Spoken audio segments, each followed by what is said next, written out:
what you do, ne? I don't know you. No. I've heard about you. In the community of Steenberg, they call you Master G. But before you were Master G, you became a Master G. Yeah. You want to give us a little bit of your background? You can talk into that microphone and it will catch that. So you don't have to project. You don't have to project the voice. Your name? Okay. Do I start? Your whole long surname. All your names, ne? Okay. My name is. Okay. My name is Zilungele Gideon Goy Ngoma. Yeah. And my clan name is Khadele. Yeah. And where are you living at the moment? So I'm living in Lavender Hill. I'm a backyard dweller.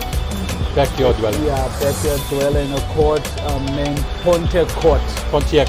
Pontiac Court, yeah. Okay. And what is your connection to the place that we are now? So I'm a volunteer here. Yeah. Which means you don't get paid. Yeah, I don't get paid anything. Yeah. But you get something back. Yeah, I do. I do. We'll talk about that later. Yeah. You want to talk about your how long have you been a volunteer? So I think it's been about 3 months now. Okay. Yeah, but I've ever since yeah. How did you hear about Muizenberg Kitchen? So I did voluntary work also before at a organization named New World Foundation. Yeah. In Lavender Hill, yeah, working with the community, part of community mobilization. As street and court coordinators. So I worked there for about 2 years.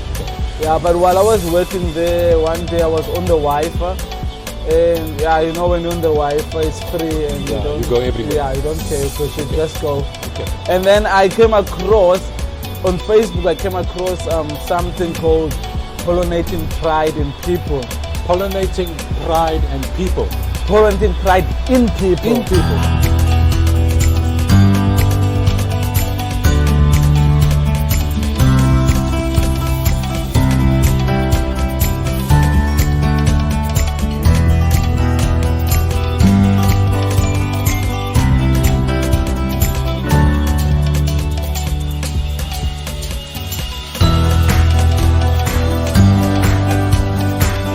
So the people behind that was Amava Oluntu, which is just next door.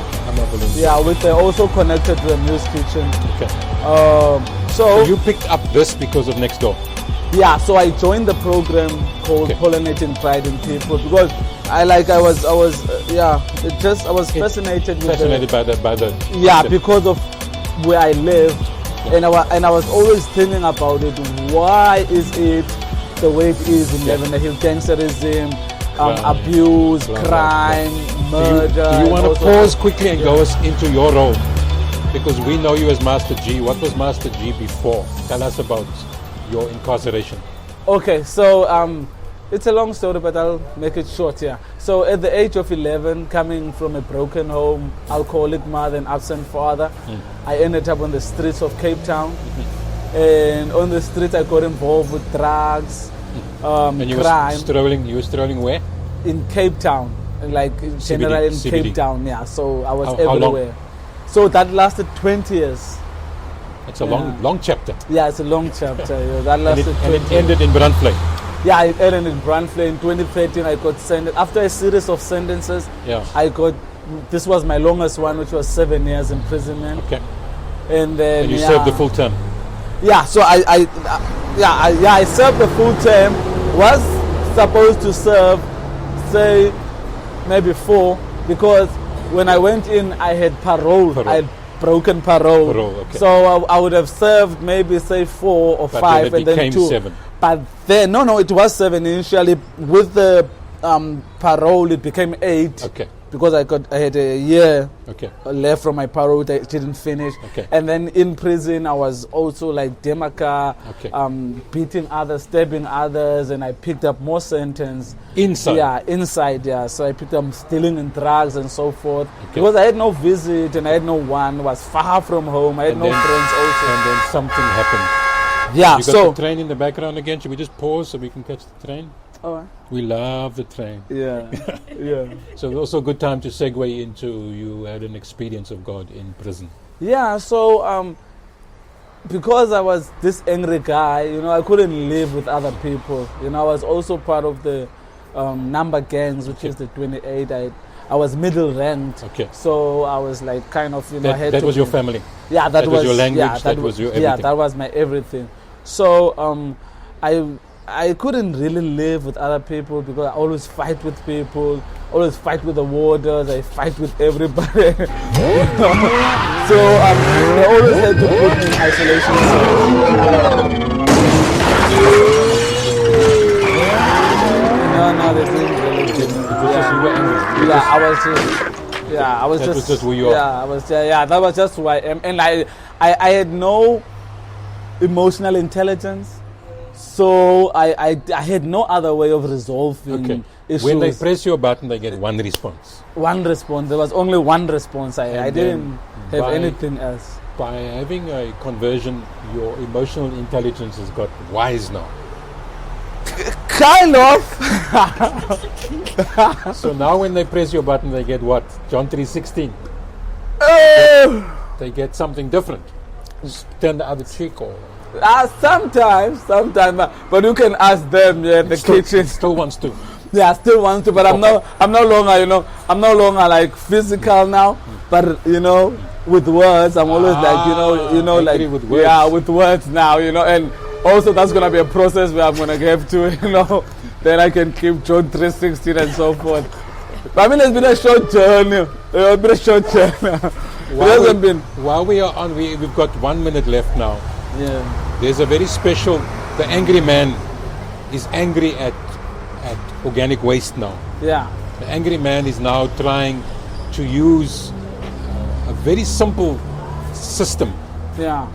At the back we've got a trailer, and then there's a bicycle that gets attached to it. What are you coming? So what is going in there? Talk to us through that process quickly, and we're going to end with that. Yeah. So initially, we are serving food at the garden. The same lunch we serve here for 50 rand, we serve at the community garden for 15 rand, minus yeah. the swordfish, minus the meat. Yeah, minus the meat. Yeah, we don't do, and we also were not doing Tuesdays, but we have started. Today is the first day That you are doing a Tuesday. We are doing so Tuesdays. you do Monday, Tuesday, Wednesday, and Friday. So you do 4 days 4 days now from today. that you are pushing. Yeah. And So just all quickly, why? I thought that COVID is finished, that people are now back at work.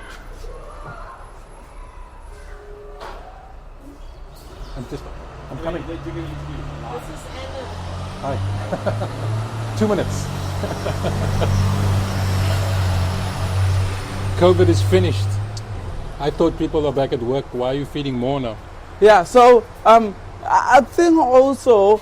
You are feeding more. Yeah, we are. We're not feeding more, but there's a group of people that transition from the time of COVID. I mean, our numbers have dropped rapidly, but there's a group, core group that stayed with us, and also there's other people also coming on board. And I think also really this was a need before COVID. This was a need before COVID. Just COVID, you know, Just it brought it up. Yeah. So that's why now it has stayed there. And these are residents of Muizenberg mostly. Okay. We get a few from the streets, But very few. mainly is elderly residents from Muizenberg. who cannot, they are food insecure. They are food insecure.